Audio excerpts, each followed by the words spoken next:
Hmm.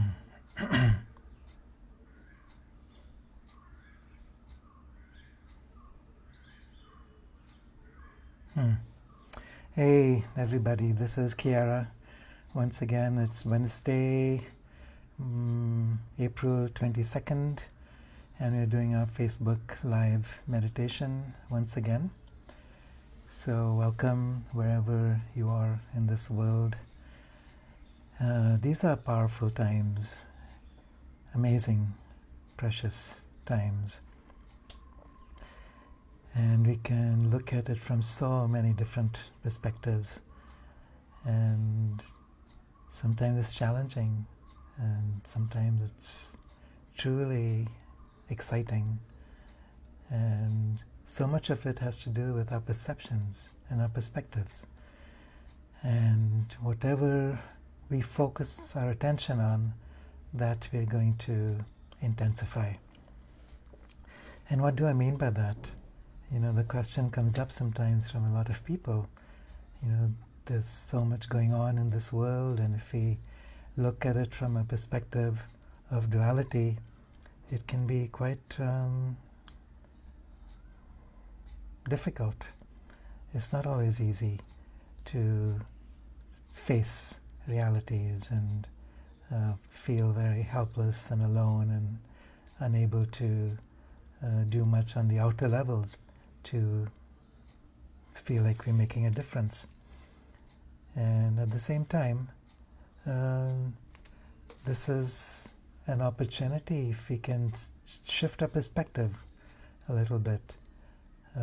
In some of my blogs, I've been talking about moving out from third dimensional to fourth and fifth and sixth dimensional perspectives, what the Incas simply referred to as levels of consciousness, or we're moving out from an ant's eye view to a bird's eye view to a cosmic perspective. And so many prophecies for many lifetimes have been addressing this particular time as a time of purification and change. And we've always been looking to this time as something ahead of us, something in the future, something to await, something to look forward to or to dread. It depends on how we perceive those prophecies. But what if that is happening now? What if this is right now the time of purification, the Kranti, the Pachakuti, the Armageddon, the Khayamat? Different traditions have different words, terms to describe this time. In the past, these transition periods have been quite cataclysmic. The movement from one world age to another can be difficult because we're facing a lot of resistance from the collective psyche, deep shadows coming up to the surface. And so sometimes this cataclysm has been physical, other times has been wars, other times has been economic collapses and disease, and so on. It's not something that we've managed to move through very gracefully in most of our cycles of history. However, at this particular time, like I've shared in some of my earlier blogs, we are experiencing the supramental energies that are descending on the earth very powerfully. And what does that mean? When I speak about the supramental energies, I'm using a term that Sri Aurobindo, the yogi mystic in India, used almost 100 years ago. And he referred to a unified frequency of light that comes from beyond all aspects of duality. And because this is now being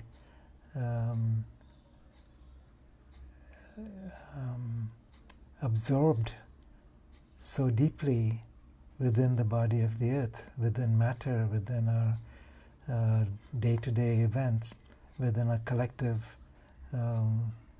journey of life, it is actually making an impact on everything, our political realities, our economic, social realities, our personal journeys of awakening, our resistances, and how we have managed to get away with our own darkness and is no longer being allowed, no longer being possible.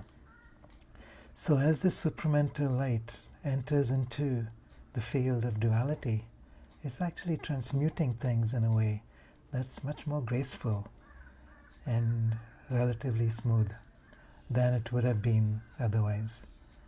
So, when people think about Armageddon, for instance, we think in terms of massive disturbances, breakdowns, wars, destruction. And it may be that because of this supramental light, this unified energy that's moving through the earth consciousness now in her awakening process, we don't necessarily have to go through it in such a rough way. We can move through this transition in a way that's graceful, in a way that's relatively unnoticeable even, for those of us who are prepared to ride the wave.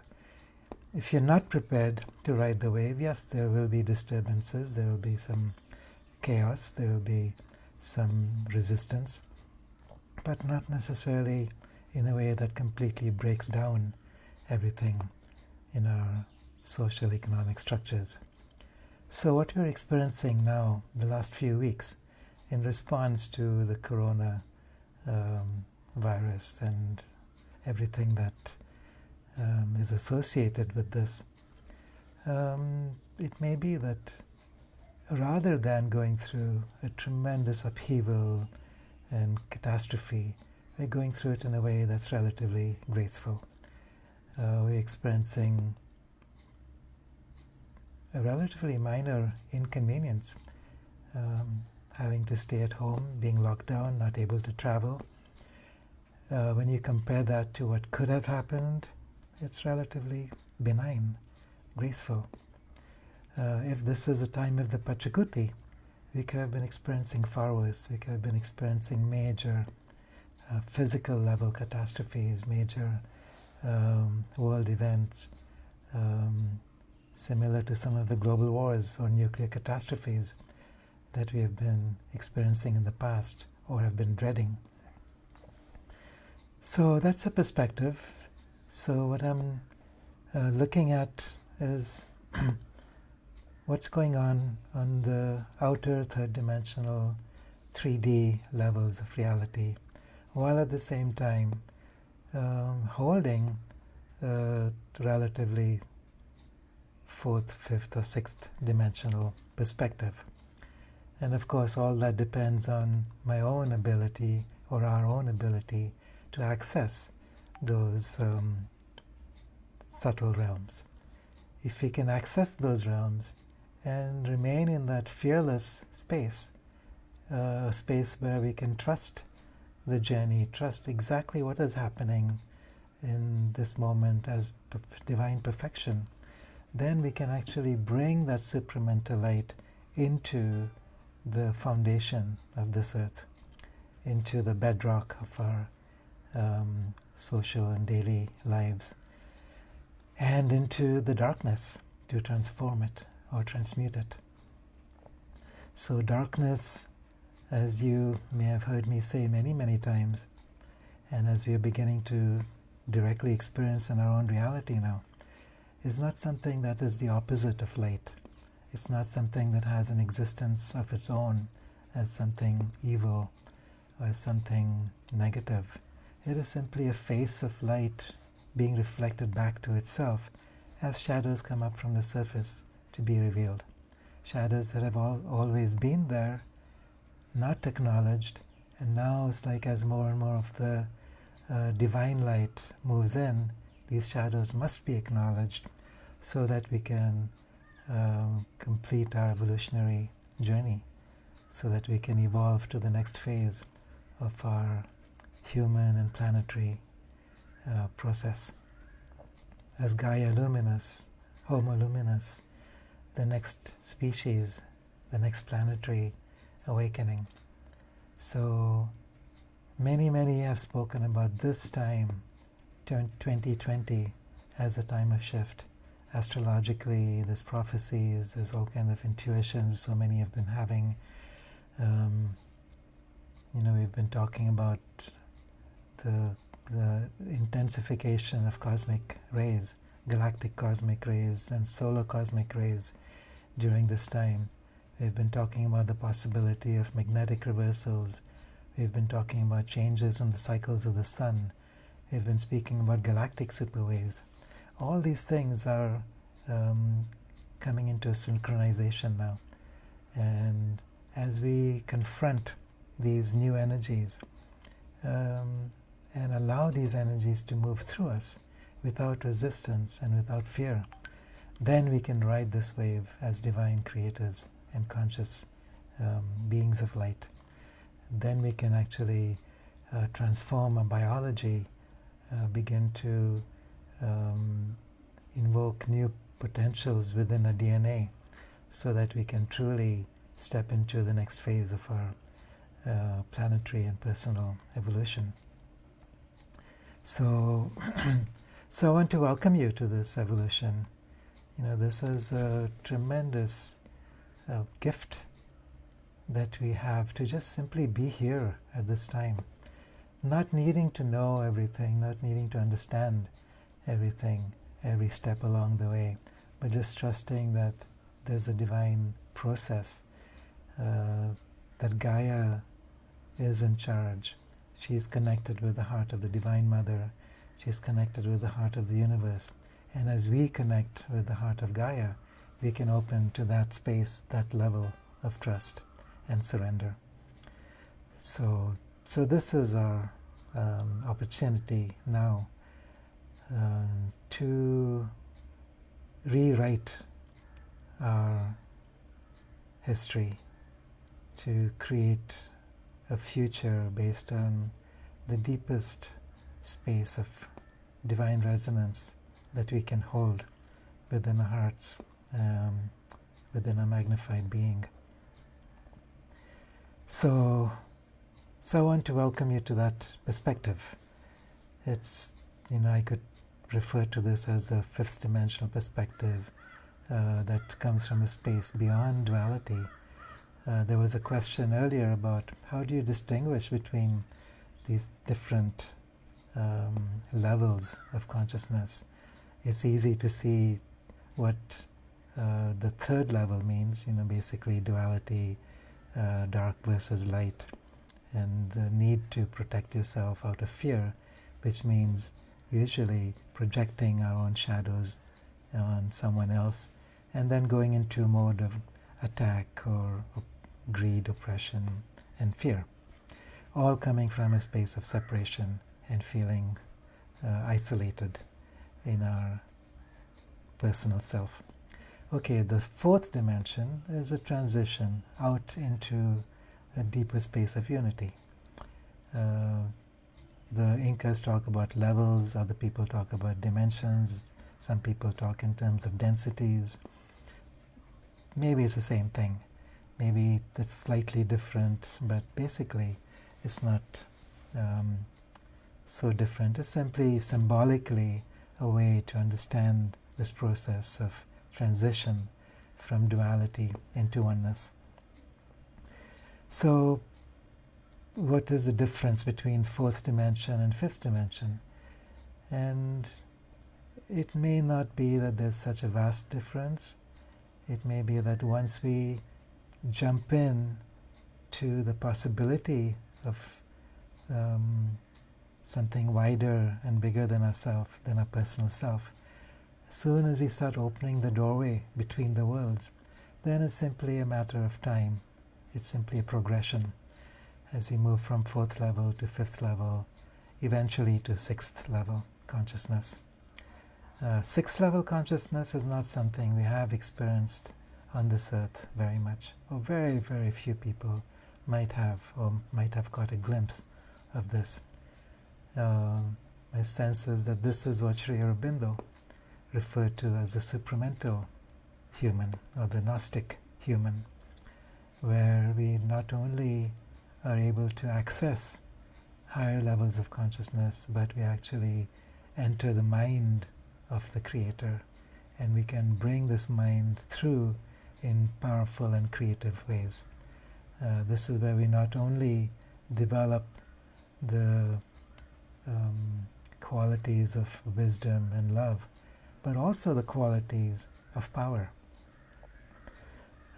Much of the time we don't really have a clear sense of what power means. We see power as something that's dysfunctional often, is seen as power over somebody or against something, or it's a weak power that we are afraid to actually carry because of our fear of manipulation, of being manipulated, fear of being seen as something that we don't wish to be seen as. It's basically a fear of our own responsibility as a creator. But what if the sixth level of consciousness has to do with manifesting a divine power and being a creator on this earth, changing timelines, realizing that we have mastery of time and space. We have the ability to shape third and fourth dimensional realities from these higher levels of awareness, that we can enter into the dream and actually transform the dream. We can awake inside the dream, awake from the dream, and be a creator within this dream that we call reality. So what if this was all a dream? It's a training process for us to awaken as creators in this hologram of life. What if there were different timelines connected with different levels of consciousness, and that the timeline that we're familiar with, a third dimensional timeline that moves in a single direction from past to present to future, has to do only with third dimensional consciousness, or the third level of consciousness. And what if as we progress to fourth, fifth, sixth levels of consciousness, our ability to shape time changes, and therefore our ability to shape reality? So these are questions that I often ask myself, that many of us have been asking ourselves. And as we ask those questions, it's not so important what the answers are. What's important is that we keep asking those questions, keep moving towards the source that inspires those questions, and then surrender to that, to open to new ways of seeing, new ways of being, where we can be much more than we think ourselves to be. So this is the challenge of these times. This is the opportunity we are given in these times. This is how we can support each other through these times, by holding that space of opportunity in the midst of challenge, fearlessly and joyfully. As long as we are primarily held within the third level of consciousness, we will experience fear. Fears around our own survival, personal identity, fears around what's happening in the world, the inability to trust the flow of life, simply because we see ourselves as weak, as helpless, and somehow victimized by those who have more power than we do, or imagine that we do. And as we shift from third levels of consciousness to the fourth level and fifth level of consciousness, we find that our level of fear begins to diminish appreciably. By the time we are at fifth level of consciousness, we are in a state of fearlessness, where there's total trust, and where there's no separation between what's in here and what's out there. And so there's no sense that I can be hurt by anything. Ultimately, it's the recognition that I am not the personal self, and therefore There's no way I can be harmed. So, and then when we get to the 6th level of consciousness, that's when we enter into creation as a creator. We're way beyond fear at this point. We're simply expressing and manifesting the joy of mastery, creating new realities, supporting Gaia in her journey, becoming Gaia with Gaia, as Gaia, in this great journey of awakening. All right, so that's a bit of a preamble. So, yes, let's go into a short meditation then. Before I do that, I want to remind us that we'll be doing a 5-day webinar, May 9th and 10th, followed by May 13th to 15th. The first part of this will be some basic training in Inca and Ilahi Nur practices, and then the second part of this will be a deeper dive, discovering who it is that we are, discovering that we are in a flow of life that we can trust, opening to a deepest place of love, wisdom, and power. So if anyone would like to participate, please contact Jamie. Her email is JAMY_Franken. So that's jamiefranken@hotmail.com. JAMYFRENCKEN@hotmail.com. All right, and maybe I'll post something up also regarding this. So we'll do the same meditation. The more we connect with the planetary energies, the more we connect with our own planetary self, the more those doorways open and remain open, which allows us to transition gradually through 3rd, 4th, and 5th levels of consciousness, until when the time is right, we can be 6th level Incas. Incas mean simply children of light on this world. All right.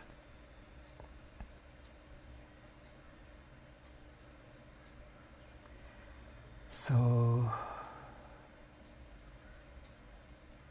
becoming aware of the bubble of light. So this bubble represents the boundary between the middle world and worlds beyond. And the Incas say that you simultaneously open, when you open the door to the upper world, you also open the door to the lower world. It happens naturally at the same time, because that's simply the way that we are, based on a principle they call Aini, or reciprocity. So when energies flow from the skies down to the earth, there's a response from the earth back to the sky. The energies that move downwards are electrical, energies moving upwards are magnetic. And this is the same between all bodies of matter, all aspects of life. There's a flow, there's an exchange of energy. It's the second law of thermodynamics, where there's an action, there's a reaction, and it's simply the way things are. It's a way that creation has come into being through electrical and magnetic fields.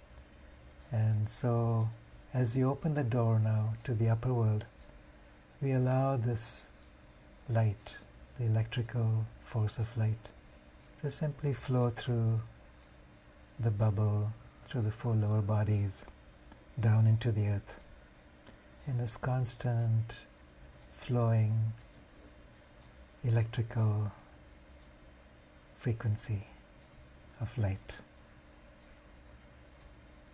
Like standing under a waterfall, just experiencing the sublime flow gets stronger and stronger with each passing moment, clearing, purifying, releasing shadows and hucha from wherever it's held within the physical, emotional, mental bodies, and the prana body as well, the subtle bodies that connect the physical body with emotional and mental aspects of ourselves. And so this stream of light continues flowing downwards as that window continues to stay wide open. And then there's a response. There's a flow of light that begins from deep within the earth in response to this cosmic light. So this magnetic force moves upwards, equally forcefully, equally powerfully, like a deep fountain moving upwards through the physical body, the prana body, the emotional and mental bodies, just deeply nourishing our hearts, our bodies, our minds with the unconditionally loving, powerful energies of the Mother. Wherever we've been releasing hucha, this fills that space with a healing light, with deeper awareness, with a sense of trust and surrender to this great unknown that holds us and carries us no matter what.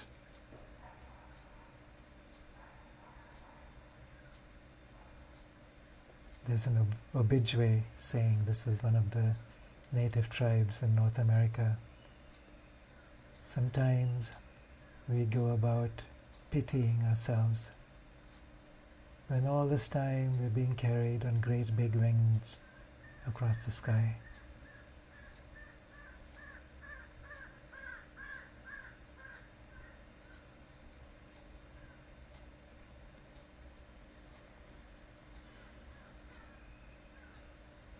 So there's a hawk that just flew by, reminding us that we are being carried on great big winds across the sky.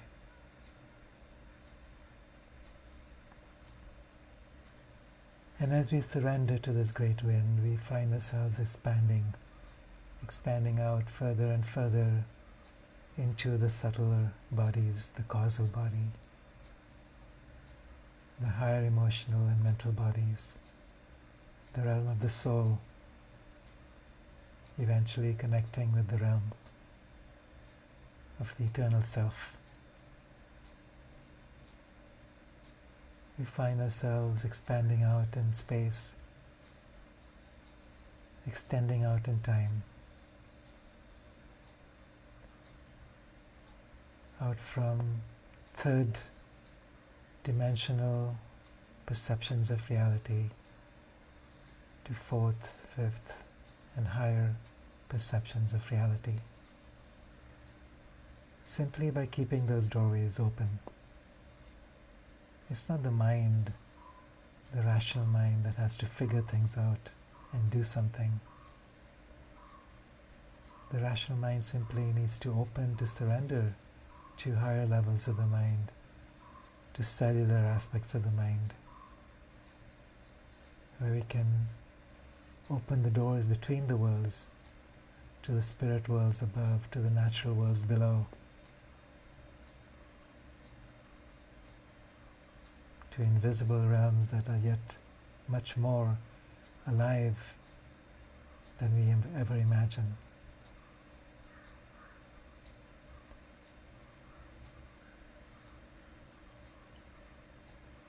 They're invisible only to our physical senses.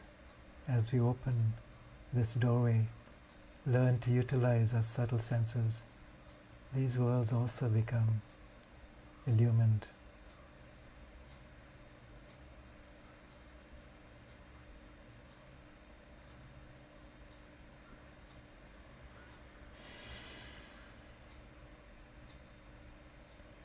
And we connect now with the heart of Gaia, with the soul of the earth.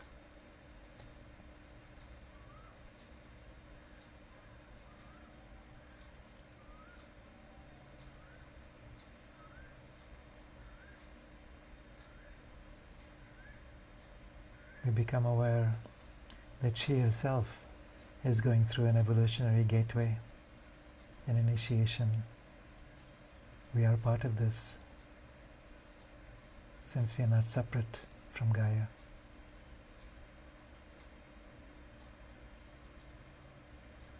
We recognize that just as we, Gaia herself is a multi-dimensional, multi-layered, vastly intelligent, conscious being, with her physical body representing all of nature as we see it, with her prana body, the electromagnetic fields surrounding her, extending out across the solar system, across the galaxies. And then she has the mental emotional bodies, which are connected to higher emotional, higher mental bodies.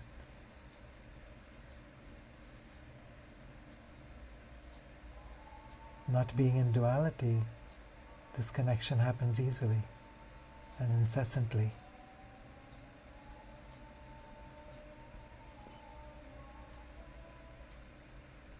And as we connect with the heart of Gaia, this allows us to also enter into this realm of non-duality, this realm of freedom and power.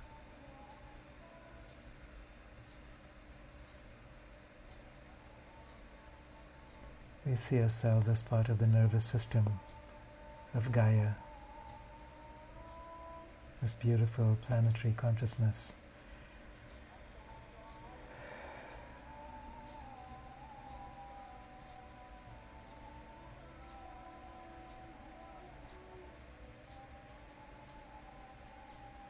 As we connect with subtler aspects of ourselves within the body of Gaia, we allow ourselves to feel this wave of ecstasy. This is the frequency through which she communicates with the sun, with the planets, with the stars, with the cosmic winds.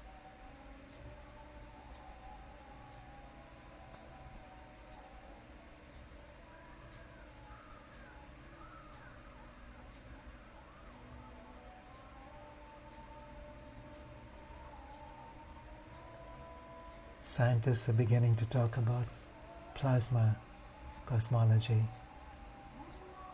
Plasma is more than a state of matter, it's a state of consciousness that allows us to interpenetrate and connect with all of life across the universe. It's our connection with electrical fields. And these fields communicate instantly across galaxies. It's not about gravitation energies. Gravitation energies are slow, much slower, much weaker. But through these electrical fields, we become linked with entire frequencies of possibility across time and space, and then beyond time and space.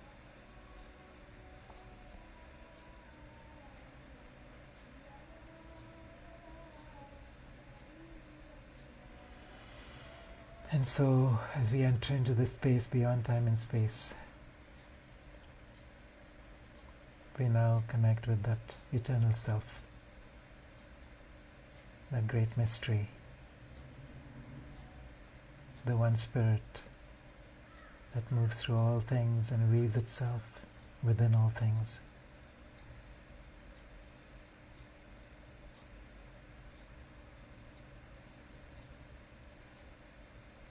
This is who we are.